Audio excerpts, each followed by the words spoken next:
Nigeria's political atmosphere is becoming increasingly active. Although the next general elections is still some time away, not too far though, but political conversations across the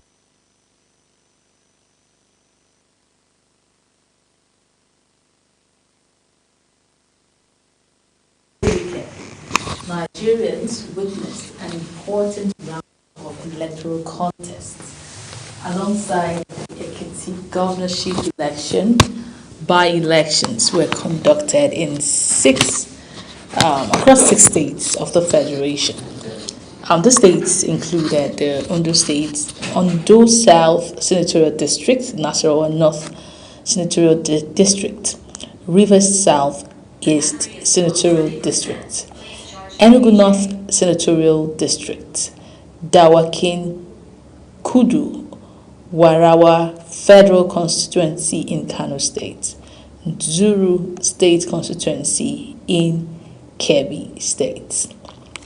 Hello and welcome to Discourse on Global Television. We're examining Nigeria's political landscape and atmosphere ahead of the general elections. Now, for this by-elections that held over the weekend, the elections may have involved only a handful of seats, but politically they offer insight into the larger national trends. Beyond the results themselves, Nigerians are asking deeper questions. Are voters still engaged? Why do these elections tell us about the strength of political parties? It's time to start to draw our projections, because whatever we see happen now has a likelihood of repeating itself or even becoming better or worse ahead of the elections. Now, how are coalitions or discussions also reshaping opposition landscape? And perhaps most importantly, what do these developments reveal about the road to 2027? Across the political spectrum, conversations about defections, alliances, mergers, youth participation, about party reforms, and institutional confidence continue to dominate public discourse. Democracy is not tested during presidential elections, and it's something we have been emphasizing across our programs. Democracy is also tested through local contests. Democracy is tested through voter participation, through institutional credibility, and the ability of political actors to earn public trust. So, today we want to examine these issues, what they mean for Nigeria's political future. We'll be joined by a political analyst just after this break. Please stay with us.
Thank you so much for still being here with us. Now, before we join our guests, a video has been circulating on social media that arose from the Ekiti polls.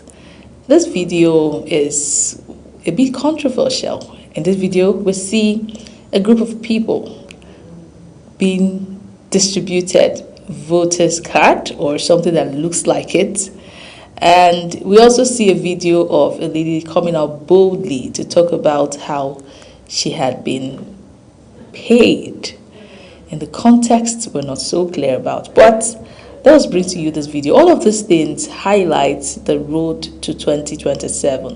What are the possibilities of a free and fair election come 2027? Nigerians, on the other hand, are having clamoring for better leadership across every single state, across every single political seat and position.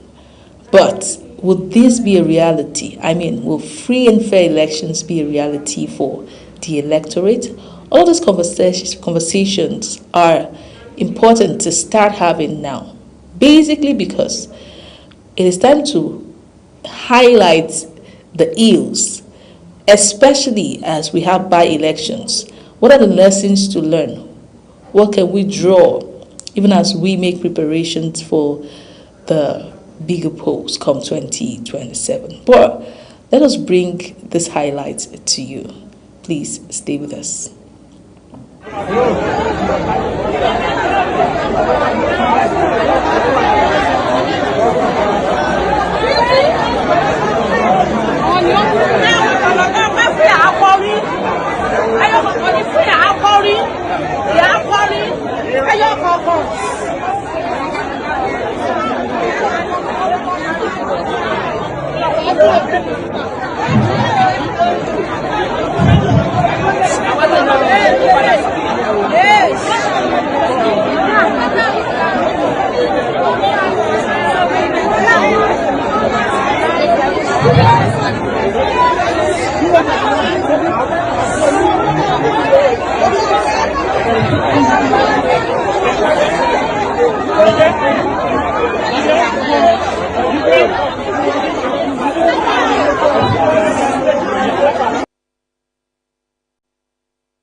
No party can win election in Nigeria. I repeat, no party, no election can change this government. Look at what they've done in Ekiti. They said people that didn't collect their voters card, they are only 30,000. They are more than that. They are over 400,000. What they did, they now gave the cards to APC. You know, the same way Lere Wike's essay enter INEC server, brought out EK's details. They have entered in Ekiti, collected on the voters card that were abandoned. They now got non-indigens from the states. They now gave them 20,000 to be using the cards to vote. Watch it. You are watching it. You are seeing APC. You see bar on their cap. So now these are non-indigens from Ekiti. Non-indigens. So INEC gave APC the cards that people didn't collect. They are now sharing the cards to non-indigens and giving them 20,000 with it to go and vote. Even though the picture is not their picture, it's only the card. They will just go there, use the card. Even the thumb printing does not work. They've removed that. So you can see why Boko Haram, banditry, kidnapping keeps growing in our country, because good people that are meant to change our fortune are being rigged out. Look at this. Does this make sense to you? You are sharing cards to non-indigens, cards that are supposed to be in custody of INEC. You are now sharing them to non-indigens to go and vote. Suddenly, Ikere, that is the second largest, does not produce the second largest vote anymore. They've changed it on their server. So areas that they want to use those cards, their voting strength don't shoot up. Bam! Because they don't go collect your uncollected cards. They don't go collect them, and they are sharing it with 20,000 for people to vote in our states, and they are not registered. So you can see why Nigeria no feel good. Election cannot change government in this country. I swear to God. Because if we are like this, Omo Otibaluje, the country is gone. INEC, shame on you. Orí burúkú lẹ̀ ń ṣe. Ìkà tẹ́ ẹ ń ṣe fáwọn Èkìtì lẹ́ni. Your family, your children go suffer am. Continue.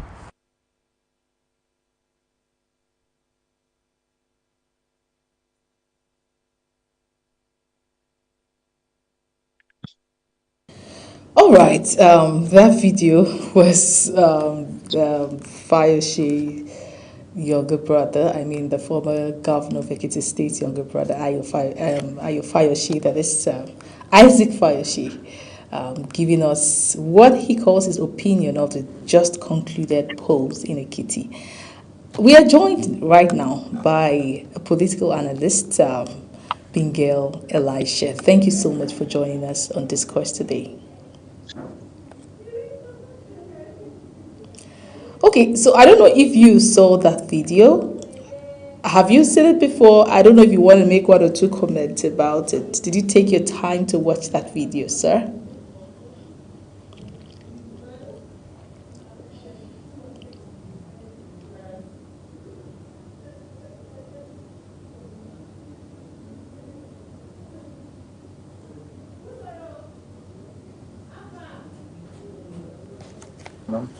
And thank you also for the opportunity always.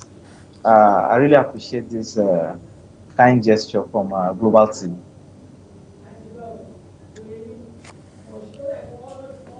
Okay, so can you hear me clearly? Can you hear me? I said, did you take your time to go through that video? Are you seeing it for the first time? Have you seen it on the internet today? Yes. I'm following Isaac Fayoshe on as the different social media platforms. So I've seen his posts. Even he has been posting back to back on the happenings of the election. So I saw his video. He even posted a video where a lady was giving money and she was celebrating. And the lady was happy and she was celebrating. As if she collected, is it 9,000 or 15,000? And she was happy and celebrating. So he has been following up with the election and the happenings in the state since before and even during the election. Let me just ask this directly. So, for what we see, or from the results so far, the activities so far, the outcome so far of the just concluded by-elections that happened across some states in Nigeria, what do you think we should look forward to come 2027? Do you think Nigeria is ready? Do you think we're going to have a favorable outcome? Do you think democratically it will be free and fair indeed? What are your projections for 2027? Oh.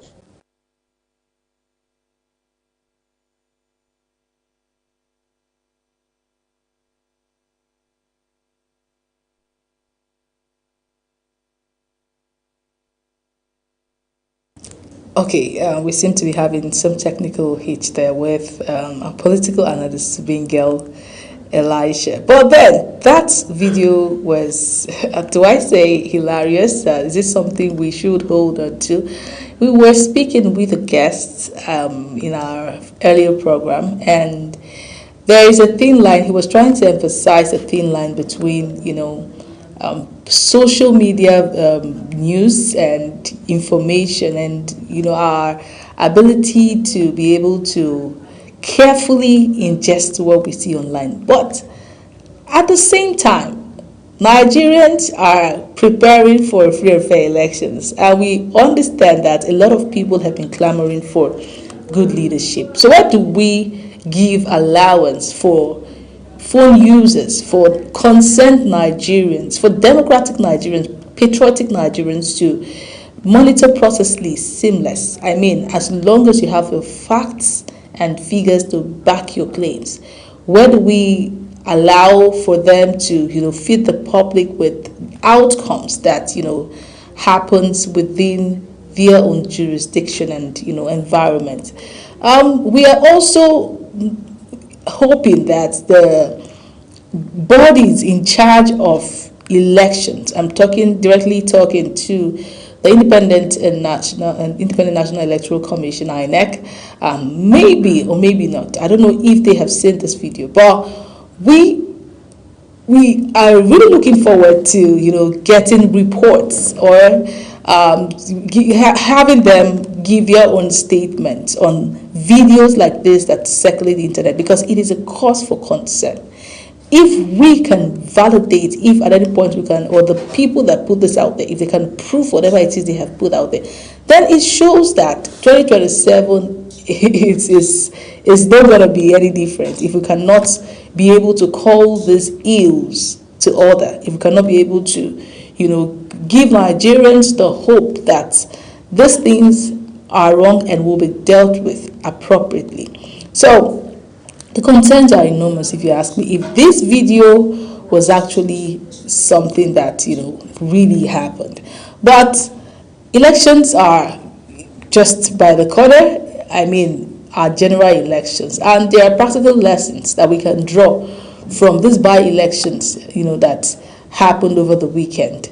We're also seeing increasingly political activities, despite 2027 being some distance away, and despite the insecurity in the country, the political atmosphere is getting more and more geared up.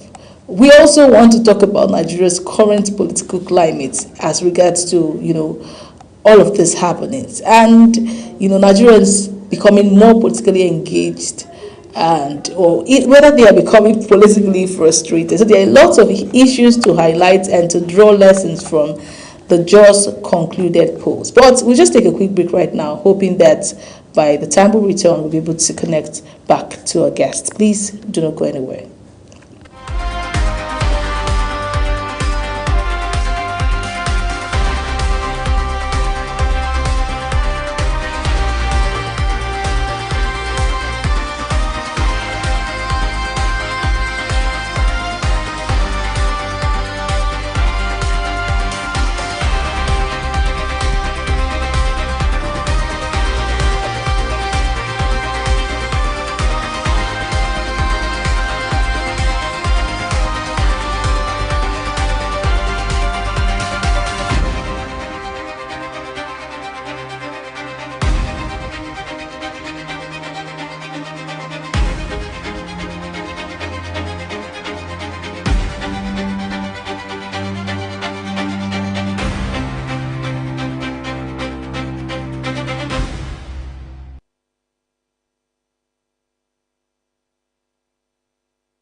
In an age of breaking news, you need a trusted source that prioritizes accurate, factual, and unbiased reporting.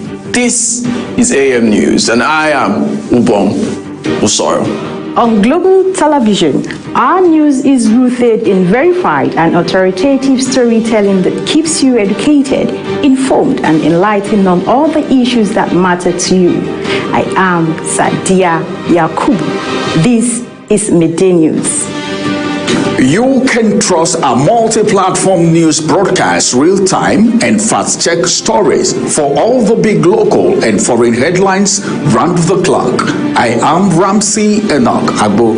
This is News Express. Our array of anchors delivers the news to our teeming viewers, breaking it down with context and perspective. This is News Cycle on global television. I am Anieti Patrick. And the flagship news is your hub for the day's most engaging stories. This is News Prime, and I am Jumai Manson. Did you miss any of our news rounds? No worries. Catch up at 10 p.m. and midnight, 7 days of the week. I am Mukhtar Kasim. Global TV is on DSTV channel 365 and Star Times channel 276. We're active across all social media platforms at Global TV NG.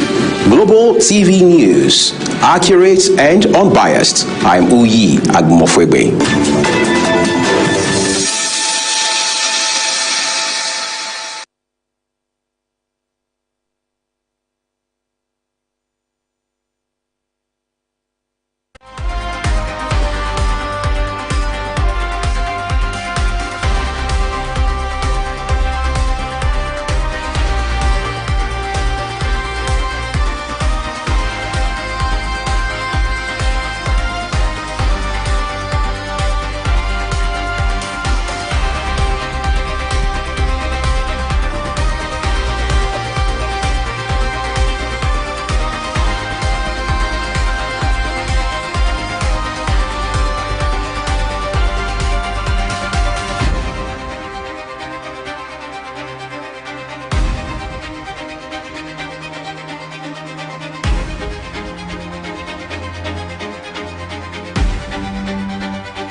Okay, it's good to have you back. Thank you so much for still being here with us.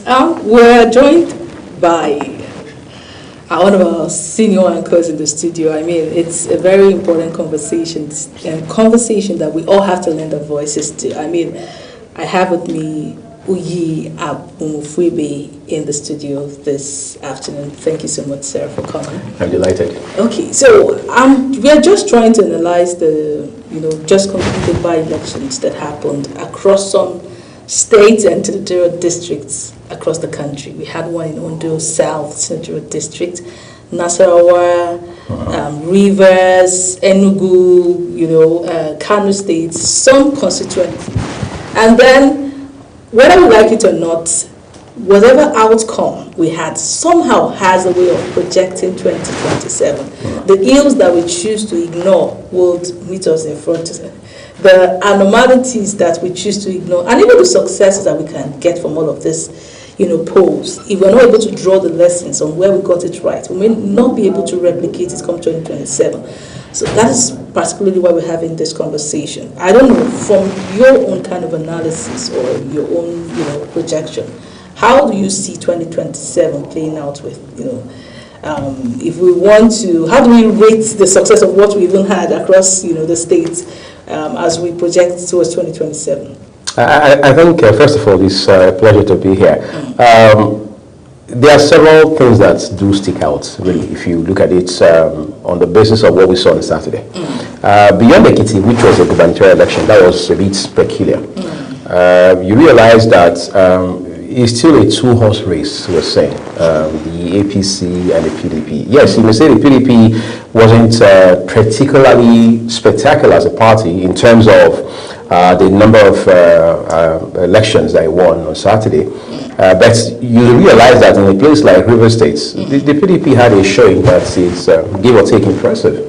Yes, we can talk about the Wike and his Rainbow Coalition as a factor, but I guess that's the reason Rainbow has many colors, right? And Wike is showing politicians, and indeed, the political class is real color, and they can't even pretend they're not seeing that. But my real concern as a Nigerian is, how do we now begin to if you like, innovate in such a way that we can have an opposition that is vibrant, that is virile, an opposition that can really give the ruling party a run for its money. As it stands today, I think if we were to go all together by what we saw barely 48 hours ago, the All Progressives Congress, which is the ruling party, doesn't see any of these other parties as a rival. And I think that's a shame. I think that's quite, if you like, embarrassing. Is a shame on them or on the other? No, I think it's a shame on the other parties. Yes, I know the arguments can be that, well, the APC and President Bola Tinubu have bought over everybody else,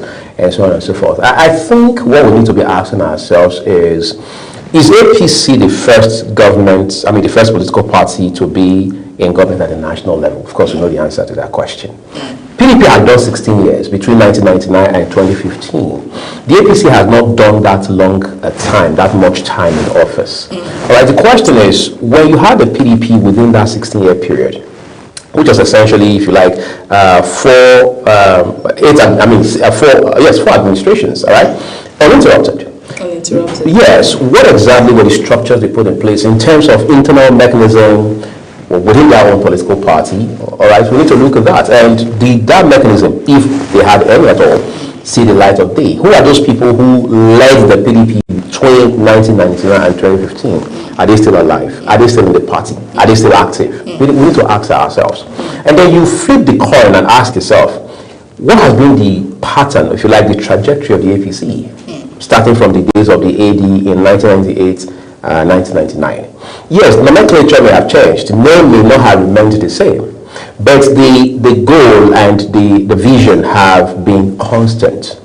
I think that's one of the things that even people from the opposition I talk to, whether on television or off of it, agree on, all of them. They say, look, we may not see eye to eye in terms of political ideology with President Bola Tinubu.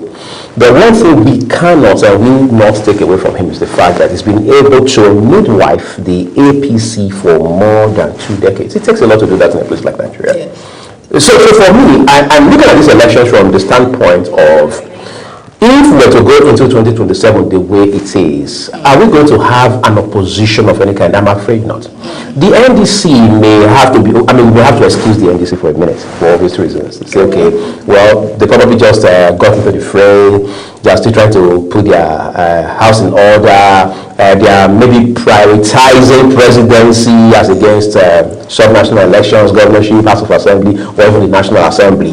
We can have that conversation later. But I'm also asking myself, is the NDC as a party on the side of the opposition, which as it stands right now, should be the leading opposition party, putting its mouth where its money is? But I'm sure we're going to be okay, if you know what I mean. The NDC had come out. But you know we're going to be okay. Yeah, they are going to be okay. But the NDC had come out to say, okay, we're going to give, or Peter Obi particularly, came out to say, I just need 1 term. I need 1 term to transform Nigeria. Right. And you're wondering how, for myself, for a person, I know the only way this is possible is by having collective hands across all levels of, politics and, politics generally. So you were talking about having a good local government chairman to work with, a good, a councillor to work with, down to that level where you talk of House of Rep, House of Assembly and all of that. And if we're not having a conversation right now that, is inclusive of those people, if we're excusing them for the AKT polls and other polls that held over the weekend, it will mean that we are looking at a Peter Obi to come and do the impossible. It will mean that it is a mirage if you logically look at things. So how is it possible for someone to say, okay, I will do this. I will come out and I will transform Nigeria in just 4 years and have an agreement. Is this another political statement that, politicians make just for whatever they want to achieve? Because if we're not having conversations with the NDC right now on this poll that I've held, then it's almost impossible to have that, even if they emerge victorious come 2027. Right. I theorized a little a while ago when I said, who knows, maybe, just maybe, the NDC is telling itself, look, we have our eye on the ball, and that ball, quote unquote, is presidency in 2027. And like you highlighted, frankly so, you need these people in these other offices or running in these other offices, for these other offices, to be able to, as it were, give some sort of feel to drive your own presidential ambition. You need that. As for Obi saying, look, I'm going to do one term and I'm going to spin things around for the better, I'm not going to sit here and argue the feasibility or otherwise of it. But I'm just saying, for those who believe in him, for those who support him, for those who even plan to vote for him come 2027, they must be able to hold him to account, first of all, as to what exactly is the blueprint, right? You must have a blueprint. It's like somebody saying, I have a business plan, right? I'm going to take a loan of 10 million and start a small business, right? And in 10 years, we're going to have 150 employees, all of them graduates with a minimum of a bachelor's degree. We're going to have offices across each region of Nigeria. We're going to have offices in Rwanda, in South Africa, in London, in New York, and in Tokyo. It sounds great. It sounds amazing. But we must be able to ask that individual exactly what is the game plan? What is your playbook, right? What are the plans for the short term, the medium term, and the long term? I think that's what we should be doing with Peter Obi now. Peter Obi is basically somebody, and understandably so, who has the proclivity to quickly make references to data about Vietnam, about Singapore, about Brazil, and so on and so forth. And he talks about how that those things can be replicated in Nigeria. And some of us totally agree with him on that front, because these are issues that purely border on development. However, these things don't just happen out of wishful thinking or because you admire them. They happen because, first of all, you have a plan, you're clear on that plan, and then you have the will, and you're able to find somehow the resources to drive these things, right? So to that end, I strongly believe that the NDC must now ask itself, have we been sincere to ourselves enough? Because one of the things we see with politicians is lack of sincerity to themselves. And for a politician or a political party that cannot be sincere to itself, I think it would be foolhardy to expect that they will be sincere to Nigerians. So for the NDC, what I'm looking at is a party that needs to ask itself, how did even the APC itself get to where we are today? Now, again, this comes down to leadership. President Tinubu had to let go of some things that he would have wanted to benefit off of, just to ensure that the party found its footing. And to everybody, whether you like the APC or not, you can't take away the fact that they found traction, or even something more than traction. They have their boots on the ground, they have national spread, they have resources, they have people behind them. You can't take that away. Ideologically, you can differ with them all day, all night. So you're asking yourself, if we want to build a party as formidable as the APC, what are the attributes of the president, then the candidate of the APC 3 years ago? Are we going to have to look at and say, we can build this, and together we can make a model out of it? Because you must be able to lead from within. Most of these political parties, I'm sorry to say, have not been able to lead from within. And until you can do that, you're going to always have a problem. I think most of the parties are just obsessed with this idea of let's remove Tinubu, you remove the president if you want to. Of course, you have to do that at the polls. Yes. But we are saying that you must realize that the APC and President Tinubu did get to where they are on account of wishful thinking. The videos are still there. Some people may not be in the APC anymore, but we know the sort of work they put in, right or wrong, to get to where they are today. So how many of these other political parties are ready to do that? For example, how is it that Obi and Kwankwaso had to leave the ADC? Something led to that. It was not just a random decision. They came to the NDC. Now in the NDC, you are asking yourself, of course, first of all, Obi had to also leave the Labour Party. Yeah. Now the NDC is saying, look, we have to bring you guys to, take you to some sort of hold you to some sort of standards. You must have to sign indemnity form. But if you ever leave this party, you can't leave without mandates. And we are hearing that the only persons they are exempting are Mr. Peter Obi and Mr. Kwankwaso. So to that end, it tells you that these opposition political parties are placing the cart before the horse. What does that mean? It means that they must have to, first of all, establish set of structures on the inside before they will start talking about winning election. You can't just win an election purely on the sentiments of the public, because I think many of them think they can ride on this populist idea. Exactly. Priscilla is saying that roads are not good in our area. We is saying that the cost of living is skyrocketing. So let's bank on that. Let's drive that narrative. That may get you off the ground, but the question is, in the long run, is this sustainable? I'm afraid not. Well, Nigerians, on the other hand, have been clamoring for good leadership for as long as now. We don't know, but just as you say, a lot of politicians want to ride on, the popular demand. There are the set of politicians that, are geared towards fans of politicians. I mean, the obedience movement, for example, right? They seem to be a wave and a force right now. Then the other set of people that are saying, "Oh, we don't want Tinubu anymore." So you want to have a combination of both of them to win an election. But one question I feel like Nigerians are not asking is, just as you say, what are the indices? How do you want to get this done? And until we start to have such conversations, we are not able to take away bad leadership. You can take away a president. You can change the bad leader, and then you get yourself another bad leader, and then we keep circulating bad leaders because we want to change a leader, we want to change a person. But the problem, which is the bad leadership, will still persist if we do not look at the selection process, if we don't understand the nitty-gritty of bringing a good personality and asking the right questions. So we talk about debates, political debates, and all of that. Until we start to have such conversations, we cannot talk about Nigeria getting it right in terms of leadership. So I want to know, do you think we're even close as citizens? When you hear voices of maybe these activists now that are pushing for the change, we have a lot of them right now on social media calling for change, talking about insecurity, highlighting the problems of the country. Does it give us hope? Are we close? Are we still far away? What's the progress? What have we? All right, so let's talk about civil society for a second, right? And then those who say they are pro-democracy advocates or activists, right?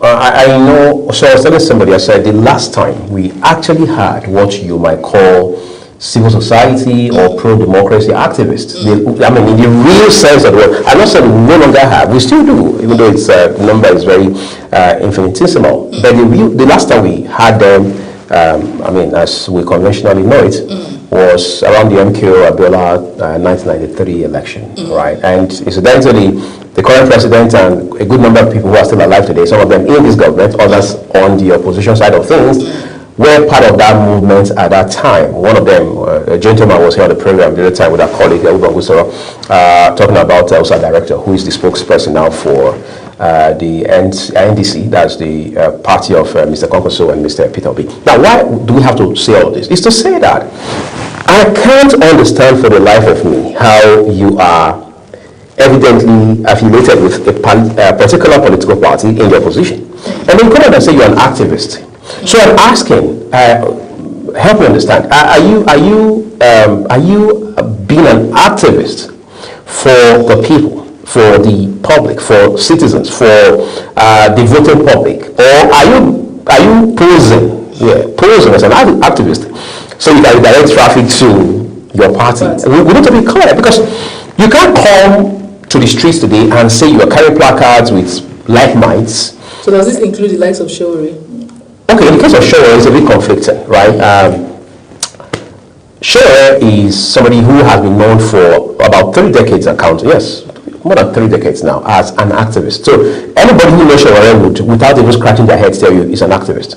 But by the time, once he became a politician, once he got into the mainstream of things, that value, that picture of him started to erode gradually. So the question is, does it really mean you can't be an activist and be in mainstream politics? Of course you can. We saw that with people in the US, including late the Reverend Jesse Jackson, blessed memory, who passed on just recently. But the question is, what were the values those guys propounded?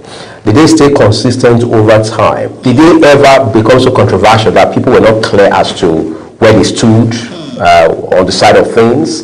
We need to be sure of that. You can't say you're an activist. This is not about showing anybody, but we're saying that we need to be clear as to where we stand, so that people don't have to see you as a controversial figure, as against somebody who is actually on the side of the people. So to that extent, I'll say that we need to redefine activism. We need to rethink what we mean when we say we're doing activism. And then that also means that people should not be ashamed to join political party if you can. There's no one that says I can't resign my job and join a party if I feel inclined in that direction. But what I say to people most times is, you want to do your regular job, you want to do your 9 to 5, whether in the public sector or in the private space, and then you want to be a politician. It doesn't work like that. I know people who had to literally resign as academics, some of the brightest academics, just to join politics full time. Some had to leave the civil service, others had to, as it were, extricate themselves from their businesses, some of them from companies that they set up, just to be able to face politics squarely. And that's the reason you see sometimes when you criticize politicians to an extent, you see them telling you, if you are so interested in politics, resign and join us. Let's be doing this together. So you can also have a first-hand experience, front row seat, as they say, as to how these things work. But again, I think as it stands right now, one of the things we must remind ourselves is to say that democracy is not just a question of one man left in 1999 as a military man, another guy took over as someone wearing agbada. That's not what makes it democracy. What makes it democracy are the tenets, the creed, the attributes, the core principles, all right, that are associated with civil leadership. And if we do not have that, it means that Nigeria is a far worse place now than it was in the 80s and in the 90s. However, you need, like never before, the opposition to actually drive democratic values. Of course, you need institutions, and that's why this morning, for example, you and I took our time talking about INEC and other public institutions in such a way that until we have that kind of situation, we are going to continue to complain. But then I think at this point in time, the opposition must be sincere enough to ask itself, are we ready to go into this election year the way we are right now? Because if you are not careful, the obsession, as I'd like to say, of removing APC in 2027 will becloud their best judgments and their focus in terms of how they need to strategize right now, delay gratification, as they say, so that at the end of the day, it will be worth the while for them. Otherwise, by the time elections are over in 2027, you're going to see everybody going their separate ways. So ultimately, it has moved from the electorate even having the power right now to politicians, because it's somehow the power is in political parties, right? And their ability to gather people that believe in them, not believe in their kind of leadership, believe in their name, believe in them. So I'm asking myself questions like, they used to say that the worst military era, the very worst democracy is better than the best military. But if we say we want Nigeria to grow, if the ultimate goal is growth, at least let's be able to stand side by side with some wonderful countries across the world and say we have done exploits. If that is our goal, should we even be worried about democracy at this point? Because we have had 33 years of it. Sorry, 27. I think it happened. It happened last 33 years. 27 years of democracy, and we cannot account for good progress.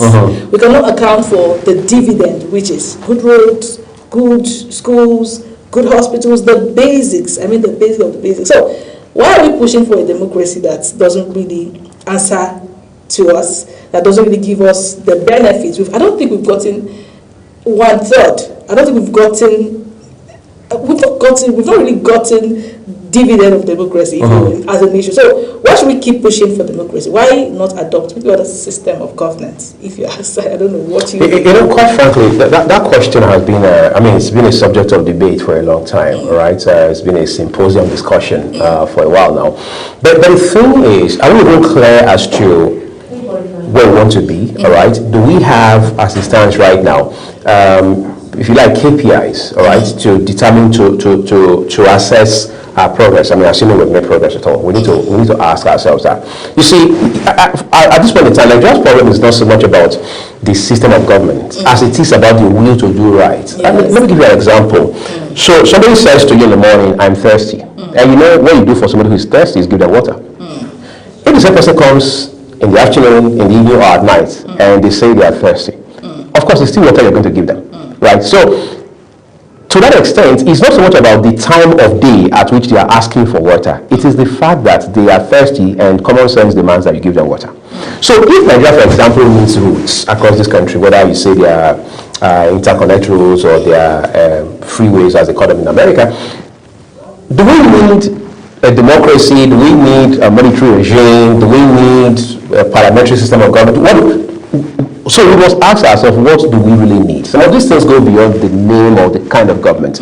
They just have to do with common sense. They just have to do with being human. It's as simple as that. But at this point in time, since we have chosen democracy now, we must ask ourselves, this democracy that we adopted, so to say, from the US, how is it practiced there? Yes, we may not be able to, as it were, adopt it 100%. But what are the fundamentals that we must bring here? For example, I listened to, just a few days ago, the week that was, Obama opened his center, and I listened to his 34-minute speech, right? You see him talk about what democracy had been in the US. This year, there are 250 years in democracy, right? And he goes ahead to talk about what has changed in the last few years. Obviously, that was a jab at Donald Trump. But one of the things I gleaned from it is the fact that democracy has fundamentals, that even if China were to become a democratic nation today, they've got to adopt those fundamentals. All right, so if you do not have those fundamentals right, and you say you are practicing democracy, you are either scamming the people or you're lying to yourself. So what are some of the things we have to do? We must look at the institutions. Institutions must be seen to be working. It doesn't have to be on the basis of, institutions don't have to move on the basis of the body language of President Bola Tinubu or wherever the president is at that time, which means that the CBN knows what to do per time without having recourse to the president. The chief of defense staff knows what to do per time. We don't have to hear the president has directed service chiefs to move to Borno, has directed service chiefs to move to he has directed IG to move to Benue. We must see these institutions running autopilot. For example, if I overstay my visa in the US, do I need Donald Trump or somebody from the White House to deal with that? There's already a system in place that does that. And that's why you have ICE, for example, in the US, that has been very controversial in recent years. The Immigration and Customs Enforcement, all right? They don't need Trump to win the big stake. They already know what their mandate is. So their operations are within the ambit of their mandate. Yes, they may be controversial, we're saying several issues, but is a body that runs on autopilot. So we must have institutions in Nigeria. We must go to a point where, even though we may not all fall in love with INEC, we must agree that whatever result comes from INEC or is declared by INEC doesn't necessarily need to go to court, because we may not be happy with the outcome, but we know that whatever has been declared is largely what the true result is. The question is, how independent can we be as a people? The guest that came here in the morning said, vote buying is not a thing of poverty. It's moral process. We don't have the moral conscience. And to an extent, I agree with him. Nigerians are at that place where you have to really monitor. We're more like babies. You tell us what to do. If you keep a crowd of people here and say, you guys queue up, you're going to receive something, just close your eyes and open your eyes. One person at a time. So somebody will just prefer to break the rule. More like that person is often an adult. Exactly, an adult. So we're at that place where you have to be curtailed. More like, I really feel like, well, maybe another system of governance right now, maybe not the military kind of governance. But a system that is a bit more aggressive. It's even strict, because you need to tell Nigerians what to do, else we cannot coordinate ourselves enough to make things work. Somebody has to lead. You need a leader for everything. To monitor you. Someone has to monitor. Micromanagement. Exactly, that's the word. Micromanagement. We just are like that. And until we have a Nigeria where everyone has a sense of responsibility, everyone knows this is what I need to do. Until we have a Nigeria that, someone says, I'm not going to collect this money because, I don't need it, right? I need my country first. I need this country to work first. It is just the right thing to do. I collect this, and after a few days, it's gone. I'm back to square one. Until we have a Nigeria where people think independently without being cajoled. Because You shout and you talk and talk. You are saying things that everybody knows what they are doing. And I feel like everybody does what they are doing because they feel it benefits them. Or maybe some sort of ignorance that I cannot even explain at this point. But the bottom of what I'm saying is that we are still at that place where we have to be micromanaged. Right. And politicians take advantage of this. They know that you don't have a moral conscience. Maybe they have infused poverty so much. Maybe they have penetrated the educational system to make you believe that you have to come back and look for them, else you cannot survive. Maybe, they have put in systems that ensures that you are still dependent on them.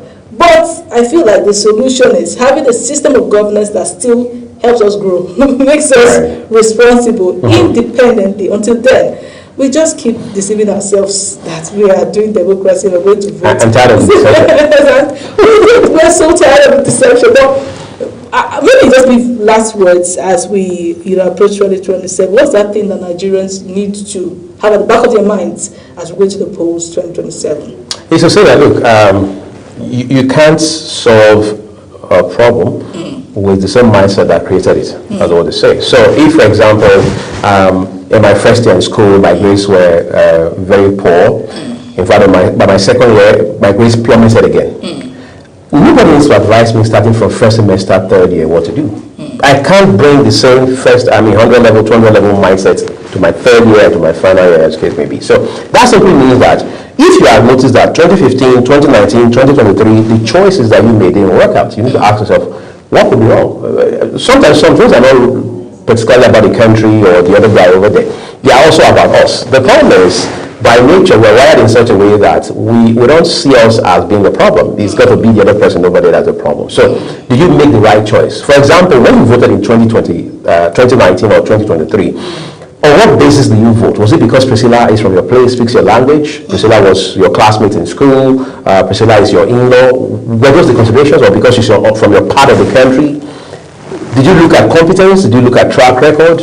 What was the conviction for you that informed your choice of voting for Priscilla? Was asked that. Yes, for those who say, well, the vote doesn't even count. Anyway, why do I have to bug myself or rack my brain about all of these analyses and what have you? But the question is, are you still responsible for how the country turns out, whether you vote or not? Of course, yeah. People who don't vote, they know that they are worse than those who voted wrongly.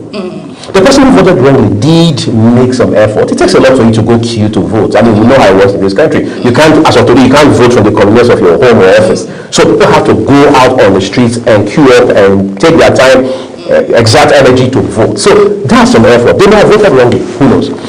But for you who didn't vote at all, you are not smart, and we need to make that clear. Because what you're saying is, I'm not interested in what is happening in the country, right? Or whatever level it may be. Therefore, whatever happens in the country, whatever happens to the country, is also none of my business. So at that point in time, you lost your right to complain or criticize. And to make any kind of judgment. Thank you so much, and we can go on and on. It's a conversation we must have. And the watchword, is responsibility. Nigerians must become responsible. If we say we want bad government, we have to be part of the process that takes away bad governance. It means that we have to be involved at every level of governance. Again, it is not wrong to aspire for leadership, but we must draw the lines. We must know where we stand so that you don't confuse the public and the crowd. But it has been discussed on global television, and I want to say a very big thank you to for coming to stand in. My pleasure.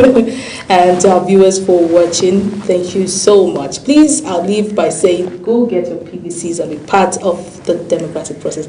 I remain Priscilla Obasi, and this has been Discourse. Bye for now.